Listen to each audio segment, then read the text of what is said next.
Deadlock avoidance. Given some additional information on how processes will request resources, it is possible to construct an algorithm that will avoid deadlock states. The algorithm can dynamically examine the resource allocation operations to ensure that there won't be a circular wait on resources. When a process requests a resource that is already available, the system must decide whether that resource can immediately be allocated or not. The resource is immediately allocated only if it leaves the system in a safe state. A state is safe if the system can allocate resources to each process in some order, avoiding a deadlock. In other words, a safe state is one in which there exists a sequence of events that guarantee that all processes can finish. In this figure, two processes and resource trajectories are given.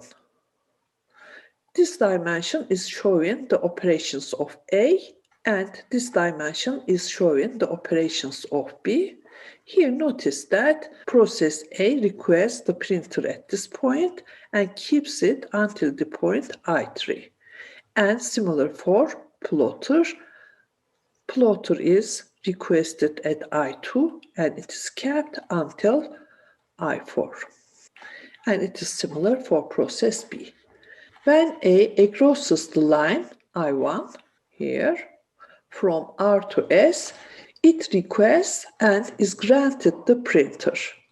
When B reaches the point T here, it requests the plotter. Plotter is requested at this point by process B. The regions that are shaded here are especially interesting. The region with lines lengthened from southwest to northeast represent both processes having the printer.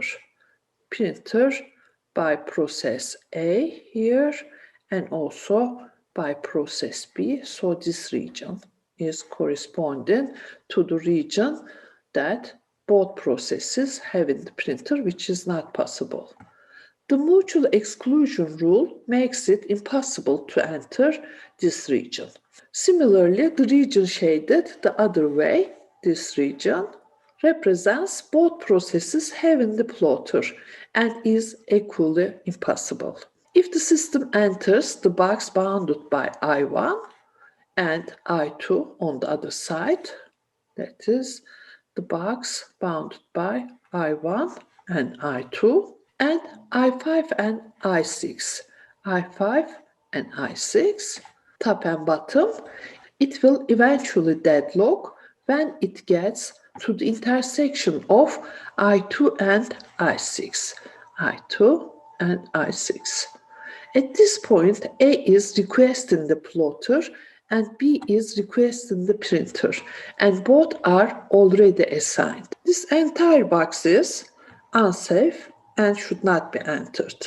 At point T, the only safe thing is to do is run process A until it gets to I4. So after this point, only solution is to continue until this point. And after that, through any trajectory, it may go to point U. The important thing to see here is that at point T, B is requesting a resource. The system must decide whether to grant it or not. If the grant is made, the system will enter an unsafe region and eventually deadlock. To avoid the deadlock, B should be suspended until A has requested and released the plotter. Here in part A state of a system is given and this state is safe. It has three processes, A, B, and C. At this time, process A has 3 of the resource and maximum it will request 9 of that resource. And B already assigned 2 of the same resource type and it may request at most 4 of this resource totally. And for process C, it may request at most 7 of the same resource, and it's already assigned 2 of the resource. And furthermore, at hand, we have 3 more free of the same resource type. The rest of the figure shows a way for which all the processes are able to complete. First, 2 of the free disks are assigned to process B. It has 4 now, and maximum it will request 4 also. So this process can terminate. We guarantee that B can terminate. Here B terminates, and then these 4 instances of the resource are released. So we have 5 instances of the resource. Then this can be given to process C. So it has 7 instances of the resource, and at maximum it may request 7. So this is able to terminate. After the 7 instances of the resource are released, then we have 7 at hand. 6 of these 7 can be given to process A, and process A is able to terminate that. So all the processes are able to terminate. Because of that, there is a way for the termination of the processes. This state is safe. And suppose that this is the current state, and later process A is given one more instance of the resource. It has 4 of them as shown in part B. And this state is not safe. Notice that after this point on, we have 2 instances of the resource free. It can be given to process B for termination. It is able to terminate, and these 4 are released. And then we have 4 instances of the resource, but it is not enough for the termination of neither A, because it is requesting 5 more, nor C, it is requesting also 5 more instances of the resource. Note that an unsafe state is not a deadlock state. The difference between a safe state and unsafe state is that from a safe state, the system can guarantee that all processes will finish. However, from an unsafe state, there is no such guarantee. It may be deadlocked, or if some of the processes request less than what is maximum informed, in that case the deadlock may be resolved, but there is no such a guarantee. Consider a system with 12 tape drives. Assume there are 3 processes, P1, P2, and P3. Assume we know the maximum number of tape drives that each process may request. P1 will request at most 10, P2 4, and P3 9. Suppose that at time t now, 9 tape drives are allocated as follows. P1 is allocated 5 of them, P2 is allocated 2 of them, and P3 is allocated 2 of them. So we have 3 more tape drives which are free. Here notice that the system has 12 tape drives, 9 of them are allocated and 3 are free. So the maximum is as given here. It is 10 for P1, 4 for P2, and 9 for P3.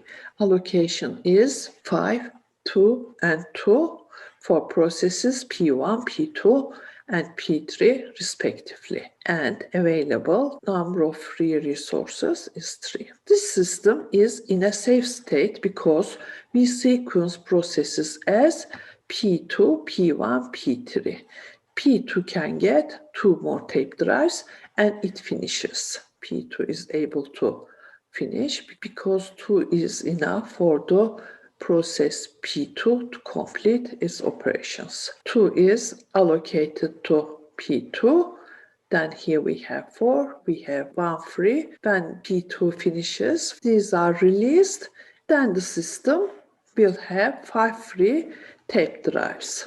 Allocate all of them to P1, it gets 10 tape drives and finishes its job. It is allocated to process P1, so it has 10, it is able to finish. P1 then returns all 10 drives to the system. Then P3 can get 7 more tape drives and it does its job. It is possible to go from a safe state to an unsafe state. Consider the above example. At time t now plus 1, P3 requests 1 more tape drive and gets it. Now the system is in an unsafe state because the maximum values are 10, 4, and 9 as before, and the allocation is P1, 5, P2 is 2, and P3 is 3. This is allocated 1 more, and available becomes 2. There are 2 free tape drives, so only P2 can be allocated all its tape drives. When it finishes and returns all 4 tape drives, the system will have 4 free tape drives. P1 is allocated 5, may request 5 more, so has to wait. P3 is allocated 3, may request 6 more, and has to wait. We allocated P3 1 more tape drive at t now plus 1, and this caused an unsafe state. Here, 3 resource allocation states are given, and the one in A is safe, the one in B is safe, and the one given in C is unsafe. Here in A, none of the processes are assigned resource. So, for example, give 6 to process A, then A terminates, and then give 5 to process B, it terminates, etc. Because none of them has any resource, this state is safe. For this one, we can give this 2 to process C, then C terminates. After all the resources kept by C are released, we will have 4 instances of the resource. Then it may be given, for example, to process B. So process B is able to terminate, and then these 5 are released, and we will have 5 instances free for the resource, and they may be given to process A. A may terminate, and whatever kept here are released, and this 6 is enough for the termination of process D. However, this is showing this state is unsafe. We have 1 free, and this one is not enough for the termination of none of the processes. This is an unsafe state. In a system with several processes, if we have more than one resource type, then it becomes more complicated to understand if the system is in a safe state or not. In that case, we can use Banker's algorithm. It's a deadlock avoidance algorithm. The following data structures are used in the algorithm. M is the number of resource type. N is the number of processes. Available M is one-dimensional array of size M. It is a row vector. It indicates the number of available resources of each type. If available I is equal to K, then there are K instances of the resource Ri free. Max NM is a two-dimensional array of size n times m. We have n rows and m columns. Number of columns is same as the available. It defines the maximum demand of each process from each resource type. Each row is corresponding to a process, and each column is corresponding to a resource type. If max ij is equal to k, then it means that process pi may request at most k instances of resource type rj. Another array is allocation. It is of size n by m, two-dimensional array of size n by M. It defines the number of resources of each type currently allocated to each process. We have a row for each process. Again, we have a column for each type of resource. Need NM is a two-dimensional array of size n by m. It indicates the remaining need of each process of each resource type. We have a row for each process and a column for each resource type again.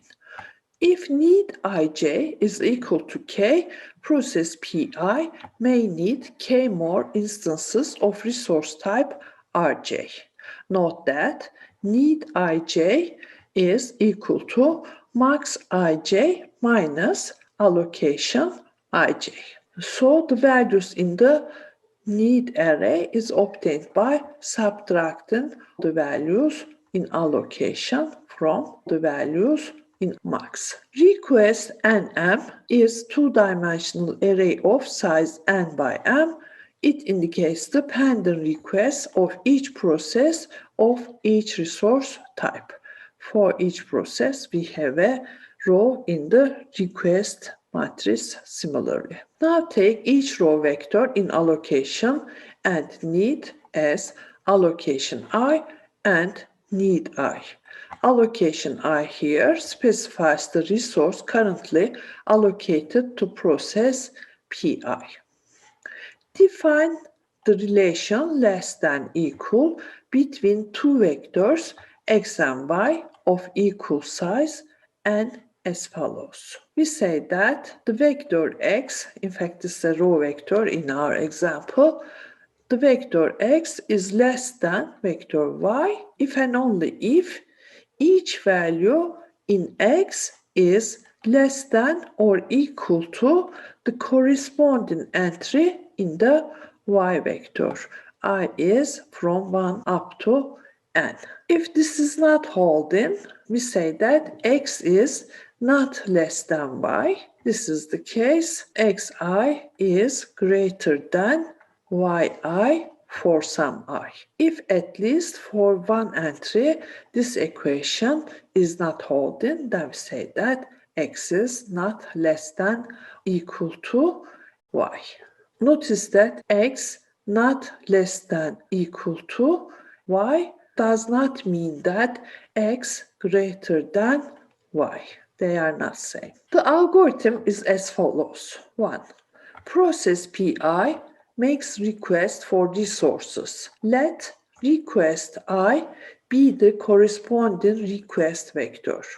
So if pi wants k instances of resource type rj, then request ij is equal to k. This means that for the request vector, which is the ith row of the request matrix, and for that vector, we are considering the jth element is equal to k. Step 2, if request I is not less than equal to need I, there is an error.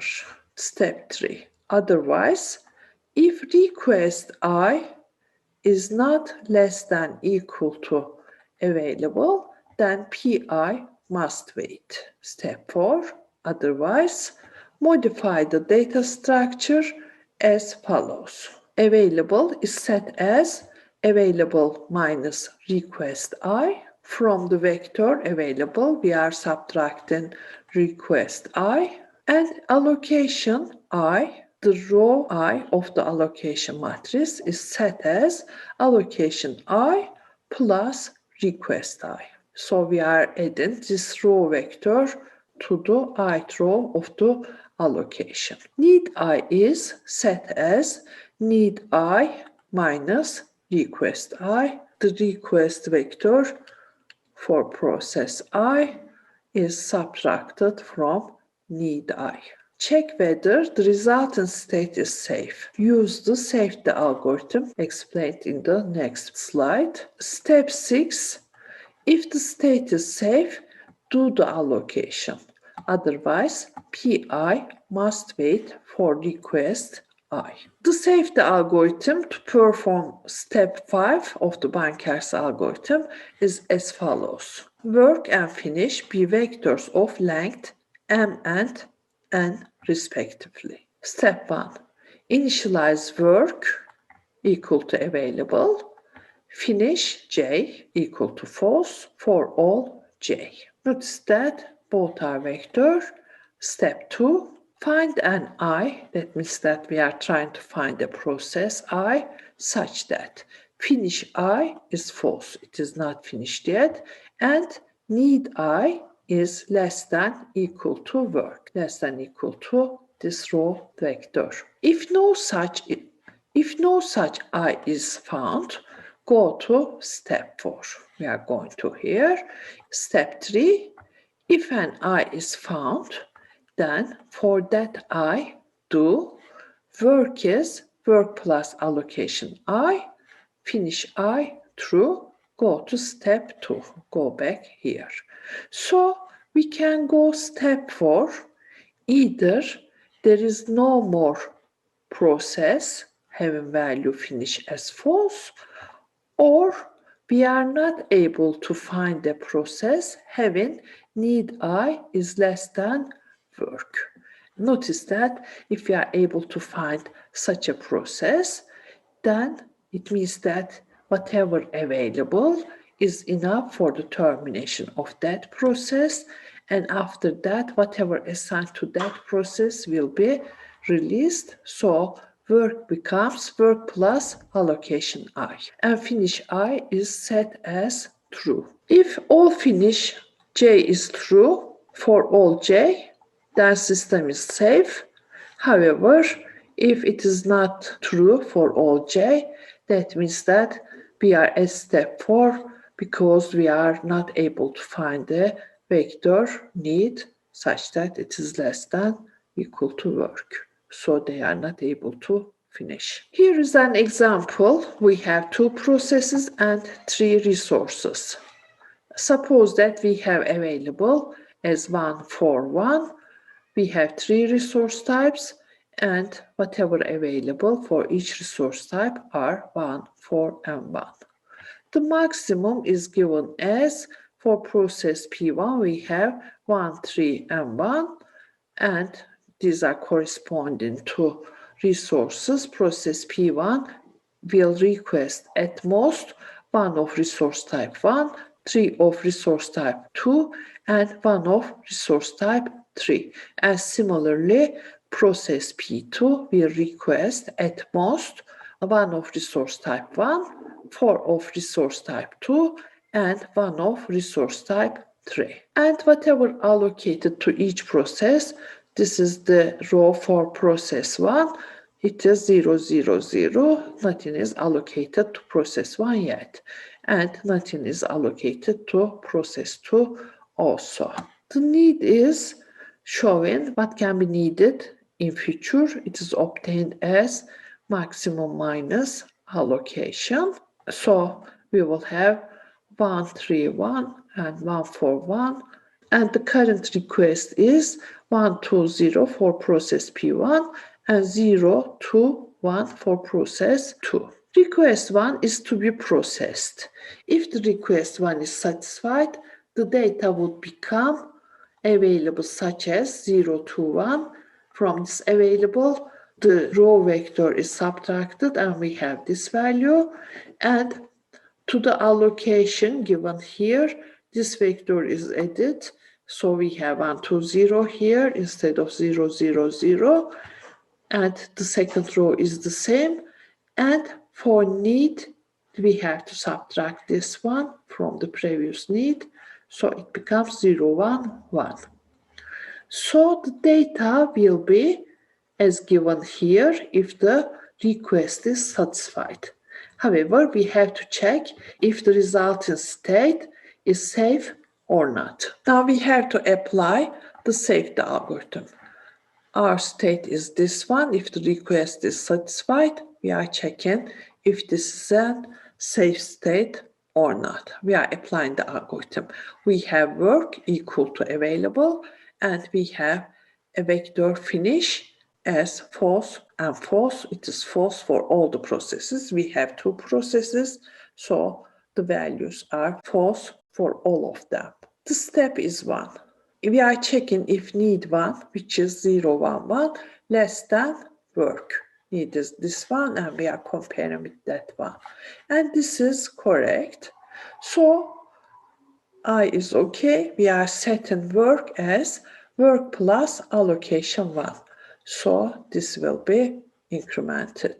And we are setting the finish value here as true.